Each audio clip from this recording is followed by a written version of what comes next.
ഈ നാട്ടിൽ 61 ലക്ഷം പേർക്ക് പെൻഷൻ കൊടുക്കുക സർക്കാർ. ഇപ്പൊ കൊടുക്കുന്നത് 2000. 31.5 ലക്ഷം പേർക്ക് വീട്ടമ്മമാർക്ക് പുതിയ പെൻഷൻ കിട്ടാൻ പോവുക. അതുമായി ബന്ധപ്പെട്ട് ലീഗ് പറഞ്ഞ കാര്യങ്ങളുണ്ട്, ഞാൻ പിന്നെ വരാം. ആ പെൻഷനുകൾ കേരളത്തിൽ തുടക്കം കുറിച്ചതാരാ? 1980 സഖാബ് നായനാർ. കർഷക തൊഴിലാളിക്ക് 45 രൂപ പെൻഷൻ. എന്തേ നായനാർ അങ്ങനെ ഒരു പെൻഷൻ പ്രഖ്യാപിക്കാനുള്ള കാരണം?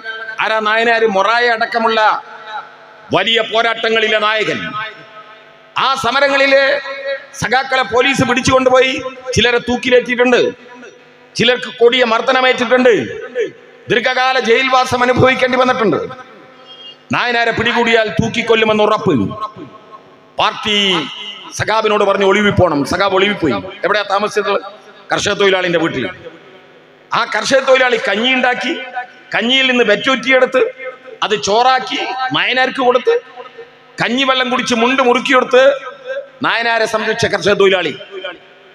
നായനാർ കേരളത്തിന്റെ മുഖ്യമന്ത്രിയായപ്പോ നേരെ ചെന്നത് ഈ കർഷക തൊഴിലാളിന്റെ അടുത്തേക്ക്. ചക്കിയുടെ, കാളിയുടെ, കുറ്റിയുടെ തോളത്ത് കൈയിട്ടുകൊണ്ട് സഖാവ് ചോദിച്ചു, ഉഷാറല്ലേ?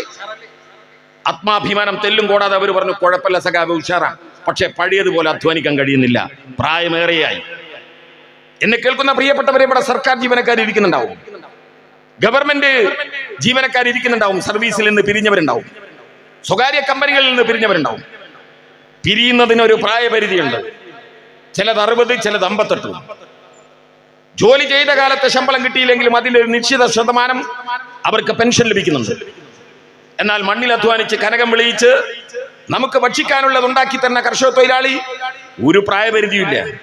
60 അല്ല 70 കഴിഞ്ഞാലും അവൻ അധ്വാനിച്ച് കുഴഞ്ഞു വീണ് ഈ മണ്ണിൽ മരിച്ച് മണ്ണിൽ ലയിച്ചു തീരുക. ആ കർഷക തൊഴിലാളിയാണ് നായനാരോട് പറഞ്ഞത്, സഖാവേ, പഴയതുപോലെ അധ്വാനിക്കാൻ കഴിയുന്നില്ല. കമ്മ്യൂണിസ്റ്റുകാരനായ സഖാവ് നായനാർ എന്ത് ചെയ്തു? 60 വയസ്സ് കഴിഞ്ഞ സകല കർഷക തൊഴിലാളിക്കും ചരിത്രത്തിൽ ആദ്യമായി പെൻഷൻ പ്രഖ്യാപിച്ചു, 45 രൂപ. അന്ന് ഞാൻ ചോദിച്ചൊരു ചോദ്യമുണ്ട്, എന്തിനാ ഈ കർഷക തൊഴിലാളിക്ക് കള്ളു കുടിക്കാൻ 45 രൂപ കൊടുക്കുന്നത്? അന്ന് ഞാൻ കോൺഗ്രസ്സാ, അതുകൊണ്ടാ ചോദിച്ചു. മനസ്സിലായ? പിന്നീടോ 60 വയസ്സ് കഴിഞ്ഞ കർഷക തൊഴിലാളിക്ക് മാത്രമില്ല, 60 വയസ്സ് കഴിഞ്ഞ സകല വാർദ്ധക്യങ്ങൾക്കും, അംഗവൈകല്യമുള്ളവർക്കും, വിധവകൾക്കും, കല്യാണപ്രായം കഴിഞ്ഞവർക്കും, അങ്ങനെ വന്ന് മദ്രസാധ്യാപകർക്ക്, അമ്പലത്തിലെ കയകക്കാർക്ക്, ഇങ്ങനെ എത്ര പേർക്ക് പെൻഷൻ കൊടുത്തു. ഈ കേരളത്തിൽ വലിയ മാറ്റമുണ്ടാക്കിയില്ലേ ആ പെൻഷൻ? 2000 രൂപയുടെ പെൻഷൻ ഇന്ന് ലഭിക്കുമ്പോൾ ഒരു വീട്ടിൽ 2 വാർദ്ധക്യങ്ങൾ ഉണ്ടെങ്കിൽ 4000 ഒരു വീട്ടിൽ ലഭിക്കുന്നത്. മാവേലി സ്റ്റോറിലൂടെ കുറഞ്ഞ വിലക്ക് സാധനങ്ങൾ കൂടി കിട്ടുമ്പോ അവർക്ക് അന്യന്റെ മുമ്പിൽ കൈനീട്ടാതെ, മകന്റെ മുമ്പിൽ മരുന്നിന് കൈനീട്ടാതെ അവർക്ക് കടന്നു പോകാൻ കഴിയുന്നൊരു സാഹചര്യം ഈ നാട്ടിൽ ഉണ്ടാക്കി ഇല്ലേ? അപ്പൊ നിങ്ങൾ നോക്ക്, നമ്മുടെ നാടിൽ ഒരു ഭൂമി ഒഴിവില്ല. കാസർഗോഡ് മുതൽ തിരുവനന്തപുരം വരെ ഒരു നഗരം പോലെ മാറിക്കൊണ്ടിരിക്കുക കേരളം. ഇന്ന് വീടുകൾക്ക് ചുറ്റും മതിലുകളുണ്ട്, വേലികളുണ്ട്. പഴയ തലമുറ ഇരിക്കുന്നു ഇവിടെ. എന്തായിരുന്നു നമ്മുടെ നാട്ടിൽ? ആരാന്റെ പറമ്പിലൂടെയായിരുന്നു അവനവന്റെ വീട്ടിലേക്കും പറമ്പിലേക്കും നടന്നു പോയിരുന്നത്. മതിലുകളില്ലായിരുന്നു, തടസ്സങ്ങളില്ലായിരുന്നു. വീടുകൾ അധികരിച്ചപ്പോ, ഭൂമി കഷ്ണമായി മുറിക്കാൻ തുടങ്ങിയപ്പോ മതിലുകൾ ഉണ്ടായി. ഭൂമിയിൽ മാത്രമല്ല മതിലുകൾ, മനുഷ്യന്റെ മനസ്സിനകത്ത് മതത്തിന്റെ മതിൽക്കെട്ടുകൾ ഉണ്ടായി. അങ്ങനെയുള്ള ഒരു കാലത്താണ് ഇടതുപക്ഷം ഭരിക്കുമ്പോൾ നായനാരുടെ കാലത്ത് അയൽക്കൂട്ടങ്ങൾ ഉണ്ടാക്കി. ആ അയൽക്കൂട്ടങ്ങളെ കൂട്ടിയോജിപ്പിച്ചുകൊണ്ട് കുടുംബശ്രീകൾ ഉണ്ടാക്കി. ആ കുടുംബശ്രീ ഈ വർത്തമാനകാല കേരളത്തിൽ സ്ത്രീകളെ സമൂഹത്തിന്റെ ഉന്നതിയിലേക്ക് എത്തിച്ചു. അതിനെ എതിർത്തവരുണ്ടായിരുന്നു. ആ എതിർത്ത ആളുകളടക്കം ഇന്ന് CDS എല്ലാം രൂപീകരിച്ച് ഇപ്പൊ കുടുംബശ്രീയുടെ തെരഞ്ഞെടുപ്പിന്റെ കാല അത് പിടിച്ചെടുക്കാനുള്ള പോരാട്ടത്തിലാണ്. ഇത് തുടങ്ങിയത് കമ്മ്യൂണിസ്റ്റുകാരാ. എങ്ങനെയാ സ്ത്രീകൾക്ക് വലിയ മാറ്റം ഉണ്ടായത്? ഇവിടെ സ്ത്രീകൾ ഇരിക്കുന്നു. നിങ്ങൾ എങ്ങനെയാ നിങ്ങളുടെ ഭർത്താക്കന്മാരെ വിളിക്കുക? പേര് വിളിക്കലൊക്കെ ഇപ്പൊ തുടങ്ങിയതാ ഇല്ലേ? മുമ്പെന്താ വിളിക്കുക? എല്ലാ മതത്തിൽപ്പെട്ടവരും എല്ലാരും ഒരു വിളിയാ ഭർത്താവിനെ. നോക്കിയാണി. അപ്പൊ ആണിയൊന്നും കണ്ടി തിരിയും. എന്തേ? ഒരു 10 റുപ്യ എടുക്കാണ്ടാവോ? മിക്കവാറും എല്ലായിടത്തും ഒരു ഉത്തര ചിലക്കാണ്ട പോയി കടന്നു. ഇപ്പം കാലം മാറി. രാവിലെ ഭർത്താവ് ഭാര്യനോട് ചോദിക്കാണ്, ഈ ആ കുടുംബശ്രീന്ന് ഒരു 10,000 റുപ്യ വായ്പ കിട്ടുമെന്നൊന്നും നോക്കിയാ ഇപ്പൊ ആരാ മേലെ? സ്ത്രീകളാ. ആരായി നാട്ടിൽ ഇത് കൊണ്ടുവന്നത്? ഇടതുപക്ഷ ഗവൺമെന്റ്. പ്രായമായ ആളുകൾ ഇരിക്കുന്നു ഇവിടെ. പ്രായമായ ആളുകൾക്ക് വളരെ പ്രായമുള്ളവരെ ഇപ്പോൾ കാണുന്നില്ല. എന്നാലും നിങ്ങൾ നോക്ക്, മറ്റുള്ളവര് എഴുത്തും വായനയും പഠിച്ചപ്പോ സാമ്പത്തികമായി പഠിക്കാൻ സൗകര്യമില്ലാത്തതുകൊണ്ട്, ജാതി വ്യവസ്ഥ കൊണ്ട് കലാലയത്തിന്റെ മുറ്റത്തിൽ നിന്ന് ആട്ടിയിറക്കപ്പെട്ടതുകൊണ്ട് പഠിക്കാൻ കഴിയാതെ പോയ ഒരുപാട് മനുഷ്യരുണ്ടായിരുന്നു ഈ നാട്ടിൽ. വലിയ സങ്കടം പേറി നടന്ന മനുഷ്യര്. പ്രായം അധികമായി സ്കൂളിൽ പോകാൻ പറ്റുമോ? 60-70 വയസ്സ് കഴിഞ്ഞ ആളുകൾ പിന്നെ സ്കൂളുണ്ടോ? 20 വയസ്സ് കഴിഞ്ഞാൽ എന്നെ സ്കൂളിൽ പോവില്ല. പഠിച്ചുകൊണ്ടിരിക്കുന്നവരങ്ങ് പോവാന്നല്ലല്ലോ. ആ പ്രായമായ മനുഷ്യരെ കൊണ്ടുവന്ന് അവരെ സാക്ഷരരാക്കുന്നതിന് വേണ്ടി സാക്ഷര ക്ലാസ് നടത്തി. ആ അമ്മയെന്നും ഉമ്മയെന്നും എല്ലാം എഴുതി പഠിപ്പിച്ച് അവരെ സാക്ഷരരാക്കിയപ്പോ അവരുടെ മുമ്പിലേക്ക് വന്ന കടലാസുകളിൽ കണ്ണ് നിറഞ്ഞ് ഷൂ എന്ന് വരെ ചൊപ്പിട്ട് ആത്മസംതൃപ്തി നേടിയ ഒരുപാട് വാർദ്ധക്യങ്ങളുണ്ട് ഈ നാട്ടില്. ആ മനുഷ്യരെ സാക്ഷരരാക്കിയത് കമ്മ്യൂണിസ്റ്റ് ഗവൺമെന്റുകളാണ് ഈ കേരളത്തിൽ. ഇങ്ങനെ ഇങ്ങനെ ഇങ്ങനെ പറഞ്ഞു പറഞ്ഞു പോന്നാൽ എണ്ണിയാൽ തീരാത്ത നേട്ടങ്ങളുണ്ട്. ഞാൻ പറഞ്ഞല്ലോ, അമ്പത്തയിൽ ഈ നാട്ടിൽ പാടിയ പാട്ട് പാമ്പുകൾക്ക് മാളമുണ്ട്, പറവകൾക്ക് ആകാശമുണ്ട്. ഭൂമിക്ക് അവകാശം കൊടുത്ത കമ്മ്യൂണിസ്റ്റ് ഗവൺമെന്റുകൾ ഈ നാട്ടിൽ കൊണ്ടുവന്ന ഒരുപാട് പുരോഗതി, അതിന്റെ എല്ലാം ബാക്കി പത്രമായി EMSന്റെ പിന്മുറക്കാരൻ സഖാവ് പിണറായി 2016 കേരളത്തിൽ അധികാരത്തിൽ വരുമ്പോ ഈ നാട്ടിലെ ജനങ്ങളോട് ചോദിച്ചൊരു ചോദ്യമുണ്ട്. 1000 പറ എന്ന് പറയുന്ന സിനിമയിലാണെന്നാണ് എന്റെ ഓർമ്മ. മധു അവതരിപ്പിക്കുന്ന തറവാട്ടുകാരനവർ തറവാട് വീടിന്റെ വാതിലടക്കുന്നതിന് വിളിച്ചു ചോദിക്കുന്ന ചോദ്യം ഇങ്ങനെയാണ്: അത്തായ പട്ടിണിക്കാരുണ്ടോ? അത്തായ പട്ടിണിക്കാരുണ്ടോ? 2016 കേരളത്തിൽ അധികാരത്തിൽ വരുമ്പോൾ സഖാവ് പിണറായി ഈ നാട്ടിലെ ജനങ്ങളോട് ചോദിച്ച ചോദ്യമുണ്ട്: വീടില്ലാത്തവരുണ്ടോ? ഭൂമിയില്ലാത്തവരുണ്ടോ? പ്രിയപ്പെട്ടവരെ, എന്നെ കേൾക്കുന്നവരെ, ഈ പരിപാടി കഴിഞ്ഞാൽ തിരിച്ചു പോകാൻ നിങ്ങൾക്കൊരു വീടുണ്ട്. ആ വീട്ടിൽ നിങ്ങളുടെ പ്രായമായ മാതാപിതാക്കളുണ്ട്, നിങ്ങളുടെ കുട്ടികളുണ്ട്, ഇല്ലേ? കല്യാണപ്രായമായ പെൺകുട്ടികളുണ്ട്. അറിയാലോ, ഈ കേരളത്തിൽ സ്വന്തം വീടില്ലാത്ത, മഞ്ഞിലും മഴയിലും തെരുവിൽ കിടന്ന് ജീവിച്ച, ഒന്ന് കൊട്ടിയടക്കാൻ ഉറപ്പുള്ള വാതിലുകളില്ലാത്ത ചെറ്റക്കുടിലുകളിൽ താമസിച്ച മനുഷ്യരുണ്ടായിരുന്നു.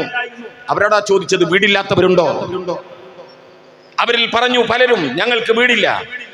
അങ്ങനെ വീടില്ലാത്ത 5 ലക്ഷം പേർക്ക് ലൈഫ് ഭവന പദ്ധതിയിലൂടെ വീടുണ്ടാക്കി കൊടുത്ത ഗവൺമെന്റിന്റെ പേരാണ് പിണറായി സർക്കാർ ഈ കേരളം ഭരിക്കുന്നത്. ഭൂമിയില്ലാത്ത മനുഷ്യർ, ഉള്ള ഭൂമി അത് ക്രയവിക്രയം ചെയ്യാൻ പട്ടയമില്ല. അങ്ങനെ 3 ലക്ഷം പേർക്ക് പട്ടയം കൊടുത്ത ഗവൺമെന്റാണ് ഈ നാട് ഭരിക്കുന്നത്. PSC മുഖാന്തരം ചെറുപ്പക്കാർക്ക് ജോലി. ഈ ഇന്ത്യ രാജ്യത്ത് PSC മുഖാന്തരമുള്ള ജോലിയുടെ 65% നടത്തി കേരളത്തിലെ ചെറുപ്പക്കാർക്ക് തൊഴിലവസരങ്ങൾ ഉണ്ടാക്കി കൊടുത്ത പാർട്ടി മുന്നണിയുടെ പേരാണ് ഇടതുപക്ഷ ജനാധിപത്യ മുന്നണി. പക്ഷെ നിങ്ങൾ ആലോചിക്കണം, 2016 അധികാരത്തിൽ വന്ന ഈ വികസന നേട്ടങ്ങൾ മുഴുവൻ ഉണ്ടാക്കിയ ഈ ഗവൺമെന്റിന് മുമ്പിൽ എന്തെല്ലാം പ്രതിരോധങ്ങൾ ഉണ്ടായിരുന്നു. എണ്ണി പറഞ്ഞാൽ സമയം അതിനുവേണ്ടി മെനക്കെടേണ്ടി വരുമെന്നുള്ളത് കൊണ്ട് ഞാനൊന്ന് ഓടിച്ചു പറഞ്ഞു പോവാ. സഖാവ് പിണറായി കേരളത്തിന്റെ മുഖ്യമന്ത്രിയായപ്പോഴാണ് തിരുവനന്തപുരത്തും കൊല്ലത്തും ആലപ്പുഴയിലും അറബിക്കടൽ തെങ്ങോളം ഉയരത്തിൽ ആഞ്ഞൊടിച്ചു വന്ന ഓഖി തിരമാലകൾ തീരത്തെ നക്കി തുടച്ചു കൊണ്ടുപോയി. തീരത്തെ വീടുകളെ കുടിലുകളെ തകർന്ന് തരിപ്പണമായി. 145 മനുഷ്യരെ അറബിക്കടൽ കൊണ്ടുപോയി. 95 മനുഷ്യരുടെ ശവശരീരം തിരിച്ചു തന്നു. 50 പേരുടെ മൃതശരീരം കിട്ടിയില്ല. കടലിൽ പോയി മരിച്ചവർക്ക് ഒരു പ്രശ്നമുണ്ട്.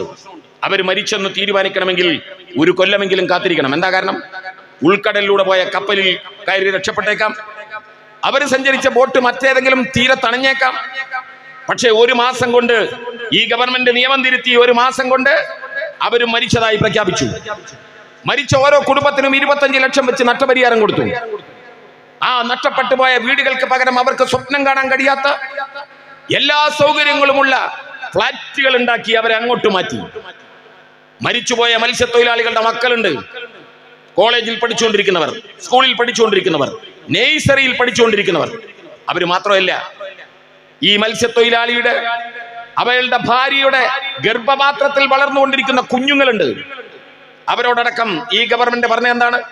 നിങ്ങൾ എത്ര പഠിക്കണമെന്ന് നിങ്ങൾ സ്വപ്നം കാണുക, അത് ഈ ഗവൺമെന്റ് സാക്ഷാത്കരിച്ചിരും. എല്ലാ ചെലവും സർക്കാർ വഹിക്കും. ചെയ്തില്ല ഈ നാട്ടിൽ. നിപ്പ എന്ന മഹാരോഗം, വിശദീകരണത്തിൽ കിടക്കുന്നില്ല, അതിനെ അതിജീവിച്ചില്ലേ ഈ കേരളം? അത് കഴിഞ്ഞ് 2 പ്രളയം ഉണ്ടായി നമ്മുടെ നാട്ടിൽ.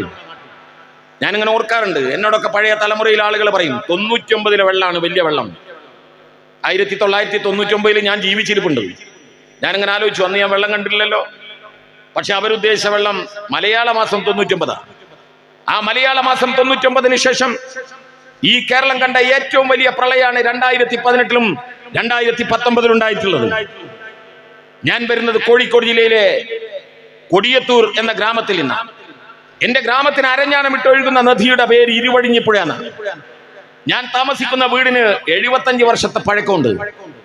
ചരിത്രത്തിൽ ആദ്യമായി 2018 ഇരുവഴിഞ്ഞിപ്പുഴ ഇരമ്പിയാർത്തു വന്ന് എന്റെ വീടിന്റെ മുറ്റത്ത് നിന്ന് അകത്തേക്ക് നോക്കി തത്തിക്കളിച്ചപ്പോ ഇരുവഴിഞ്ഞിപ്പുഴയോട് ഞാൻ പറഞ്ഞു, എന്റെ വീട്ടിലേക്ക് കയറാനുള്ള ധൈര്യമൊന്നും നിനക്കില്ല, മഹാഭാഗ്യം, ഇരുവഴിഞ്ഞിപ്പുഴ തിരിച്ചിറങ്ങിപ്പോയി. എന്നാൽ 2019 മലയിടിഞ്ഞ് കുന്നിടിഞ്ഞ് ഉരുള് പൊട്ടി പൂർവാധികം ശക്തിയോടെ ഇരുവഴിഞ്ഞിപ്പുഴ ഇരമ്പിയാർത്ത് വന്നപ്പോ എന്റെ വീടിനകത്ത് മുട്ടിന് വെള്ളം. നാസിർ കൊളായി എന്ന് പറഞ്ഞാൽ നിങ്ങൾക്ക് മനസ്സിലാവും എന്താ സംഭവിച്ചിട്ടുണ്ടാകാൻ ഇല്ലേ?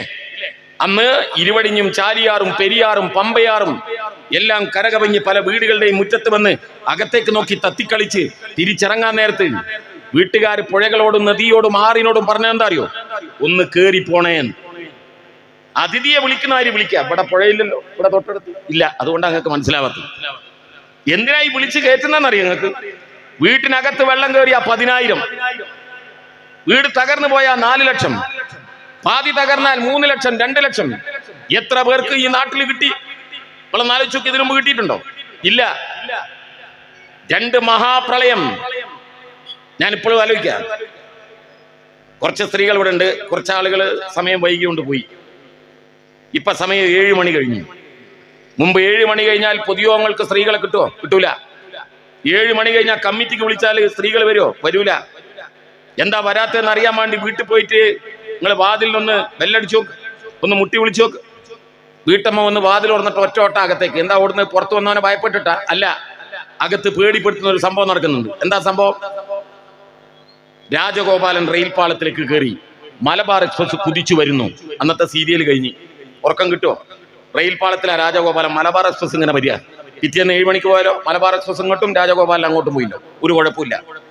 എന്നാ മലയിടിഞ്ഞ് കുന്നിടിഞ്ഞ് ഉരുളുപൊട്ടി മഹാപ്രളയം ഉണ്ടായപ്പോ നിങ്ങൾ ആരെങ്കിലും ഈ കേരളത്തിലെ വീട്ടമ്മമാര് സീരിയൽ കണ്ടോ?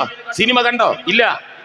എന്നാൽ സകല വീട്ടമ്മമാര് മാത്രമല്ല, സകല മലയാളികളും, കേരളത്തിൽ മാത്രമല്ല ലോകത്തുള്ള സകല മലയാളികളും വൈകുന്നേരം 6 മണിയായാൽ ടെലിവിഷൻ ചാനലിന്റെ മുമ്പിൽ വന്ന് കാത്തിരിക്കുക. എന്തിനാ? സീരിയൽ കാണാനാ? സിനിമ കാണാനാ? മമ്മൂട്ടിയെ കേൾക്കാനാ? മോഹൻലാലിനെ കാണാനാ?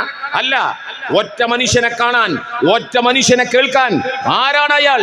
കേരളത്തിന്റെ മുഖ്യമന്ത്രി സഖാവ് പിണറായി വിജയനെ കാണാൻ ലോകത്തെ മലയാളികൾ ചെവിയോർത്ത് നിൽക്കുക. എന്താ അയാൾ പറഞ്ഞത്? മലവെള്ളം, പുഴവെള്ളം, പ്രളയജലം ഒഴുകി ഇങ്ങോട്ട് വരിക. സഖാവ് പറഞ്ഞു, നമ്മൾ അങ്ങോട്ട് ഇറങ്ങല്ലേ. അടുത്ത വാചകത്തിനാണ് പ്രത്യേകത. എന്താ സഖാവ് പറഞ്ഞത്? റീബിൽഡ് കേരള, പുനഃസൃഷ്ടിക്കും ഈ കേരളത്തെ. ഒരു വാചകം കൂടിയുണ്ട് അതിന്റെ കൂടെ. പ്രളയത്തിന് മുമ്പുള്ള കേരളമല്ല, ഒരു പുതിയ കേരളം. പ്രിയപ്പെട്ടവരെ, നിങ്ങൾ നോക്ക്. പ്രളയത്തിന് മുമ്പുള്ള റോഡാണോ നമ്മുടെ നാട്ടിലെ റോഡുകൾ?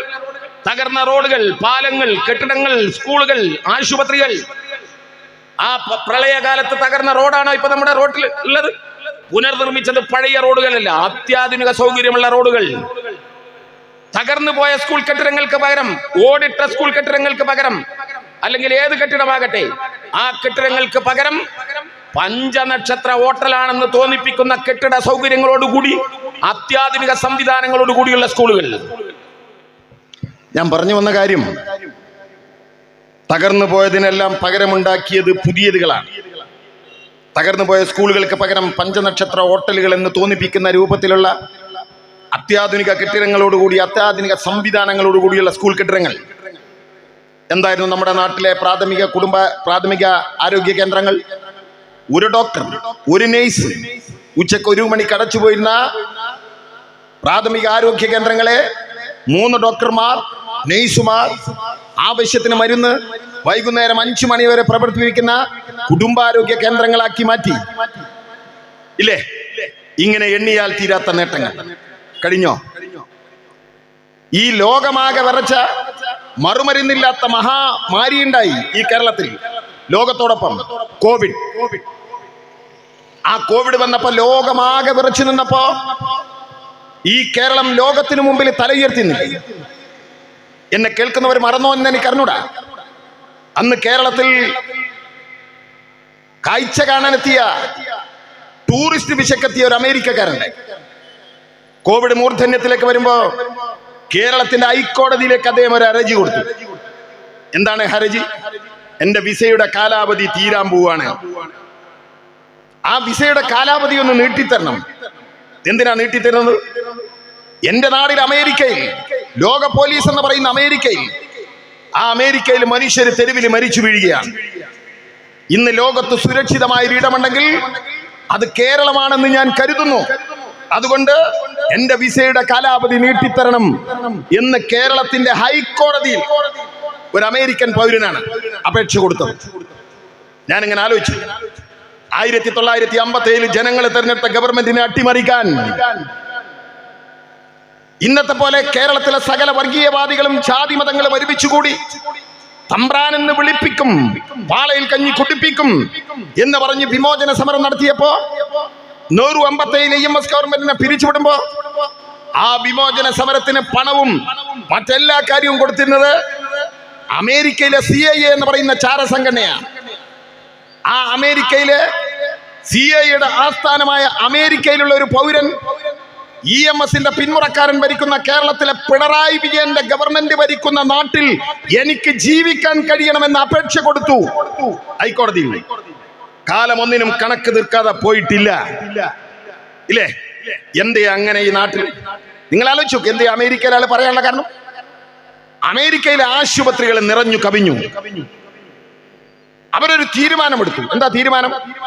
60 വയസ്സ് കഴിഞ്ഞവരെ ഇനി ആശുപത്രിയിലേക്ക് കൊണ്ടുവരണ്ട. കാരണം അവർക്ക് ഏതായാലും പാസ്പോർട്ട് കിട്ടി പോകാൻ നിൽക്കാൻ. പുതിയ തലമുറയിലെ ചെറുപ്പക്കാരെ, അങ്ങനെയുള്ള ആളുകളെ മാത്രം, അവരെ തന്നെ കൊണ്ടുവന്നാൽ ആശുപത്രിയിൽ ചികിത്സിക്കാൻ ഇടമില്ല. അതുകൊണ്ട് 60 വയസ്സ് കഴിഞ്ഞവരെ കൊണ്ടുവരണ്ട. നമ്മുടെ നാട്ടിൽ എന്തായിരുന്നു? നമ്മുടെ നാട്ടിൽ കോവിഡ് വന്നപ്പോ ഈ പ്രദേശത്തുള്ളവരെ എല്ലാവരെയും ആശുപത്രിയിലേക്കാണോ സർക്കാർ കൊണ്ടുപോയത്? അല്ല. ഇവിടെ ഏത് സ്കൂളിലായിരുന്നു സഖാവേ കോവിഡ്? ഹലോ, ഇവിടെ ഏത് സ്കൂളായിരുന്നു കോവിഡിന്റെ ക്യാമ്പ്? തൊട്ടടുത്ത 2 ഹൈസ്കൂളുകൾ. എന്റെ നാട്ടിലടക്കം നിങ്ങൾക്കൊക്കെ അറിയാലോ, നമ്മുടെ നാട്ടുകളിലെ ഹൈസ്കൂളുകൾ അല്ലെങ്കിൽ അതുപോലെയുള്ള കേന്ദ്രങ്ങൾ അവിടേക്ക് കൊണ്ടുപോയത് പ്രാഥമിക ചികിത്സക്ക്. അവിടെ ഡോക്ടർമാരുണ്ടായി, അവിടെ നഴ്സുമാരുണ്ടായി, അവിടെ മരുന്നുണ്ടായി, അവർക്ക് ഭക്ഷണ സാധനങ്ങൾ അവിടെ ഒരുക്കി. ആ ക്യാമ്പുകളിൽ നാടായ നാട് മുഴുവൻ എത്ര ആളുകളെയും കൊള്ളുന്ന വിശാലമായ ക്യാമ്പുകൾ ഒരുക്കി. അവിടെ നിന്ന് രോഗം മൂർച്ഛിക്കുന്നവരെ മാത്രം മെഡിക്കൽ കോളേജിലേക്ക് കൊണ്ടുപോയി. വിദേശത്ത് നിന്ന് പറന്നു വന്ന മനുഷ്യരെ നമ്മൾ ഹോസ്റ്റലുകളിൽ താമസിപ്പിച്ചു, ഹോട്ടലുകളിൽ താമസിപ്പിച്ചു. ഞാൻ ഇപ്പോഴും ഓർക്കുന്നു, എന്റെ നാട്ടിൽ NIT ഉണ്ട്.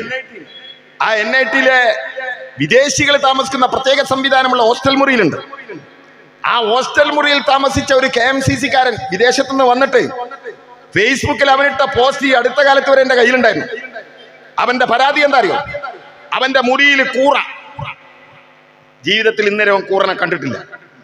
മരണം മുമ്പിൽ നിൽക്കുക, അതിൽ നിന്ന് രക്ഷപ്പെടുത്താനുള്ള സംവിധാനം ഒരുക്കുക, അവനിൽ നിന്ന് മറ്റുള്ളവരിലേക്ക് രോഗം പകരാതിരിക്കാനും അവനെ ഒറ്റയ്ക്ക് ചികിത്സിക്കാനുമുള്ള സൗകര്യത്തിന്. എന്നിട്ട് മുറിയിൽ കൂറയുണ്ട് എന്ന് പരാതിപ്പെട്ട ആളുകൾ ഈ നാട്ടിലുണ്ട്. ഞാനിപ്പോ അതിന്റെ വിശദീകരണത്തിൽ കിടക്കുന്നില്ല. അങ്ങനെയായി ഈ നാടിനെ രക്ഷപ്പെടുത്തിയത്. സന്ദർഭികമായി പറയാ, ഇറ്റലിയുടെ തെരുവീതികളിൽ നിന്ന് നിലവിളി ഉയർന്നു. മനുഷ്യനിങ്ങനെ തെരുവിൽ മരിച്ചു കിടക്കുക. സഖ്യകക്ഷികളോട് ഇറ്റലി പറഞ്ഞു, ഞങ്ങളെ രക്ഷിക്കണം. ആരാ അവരുടെ വലിയ തമ്പുരാൻ? അമേരിക്ക. എന്തേ ഞാൻ അങ്ങനെ പറയാൻ? അമേരിക്ക എന്ന കൊമ്പനാനയുടെ അടുത്ത് ഒരു കുഴിയാനയുടെ വലിപ്പമില്ലാത്ത രാജ്യത്തിന്റെ പേരാണ് ക്യൂബ. ആ ക്യൂബ കമ്മ്യൂണിസ്റ്റുകാർ ഭരിക്കുന്നുണ്ട്. ക്യൂബക്ക് ഉപരോധം ഏർപ്പെടുത്തി.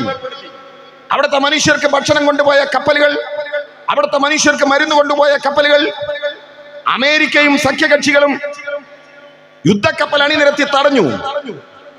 ലോകത്തെ മനുഷ്യ സ്നേഹികളെ പറഞ്ഞു അവര് പട്ടിണി കിടന്ന് മരിക്കും, അവർക്ക് മരുന്നെത്തിക്കണ്ടേ, അവർക്ക് ഭക്ഷണം എത്തിക്കണ്ടേ. എന്താ അമേരിക്കയും ഈ ഇറ്റലി അടക്കമുള്ള യൂറോപ്യൻ രാജ്യങ്ങളും വന്ന് വിളിച്ചു പറഞ്ഞത്? അവര് കമ്മ്യൂണിസ്റ്റുകാരാണ്, അവര് മരിച്ചോട്ടെ. പ്രിയപ്പെട്ടവരെ, നിങ്ങൾ കണ്ടോ കെട്ട കോവിഡിന്റെ കാലത്ത് ഇറ്റലിയിൽ നിന്ന് നിലവിളിയുയർന്നപ്പോൾ ലോകത്തിലെ ഒരു രാജ്യങ്ങളും അങ്ങോട്ട് പോയില്ല, കാരണം അവർക്ക് പോവാൻ കഴിയില്ല.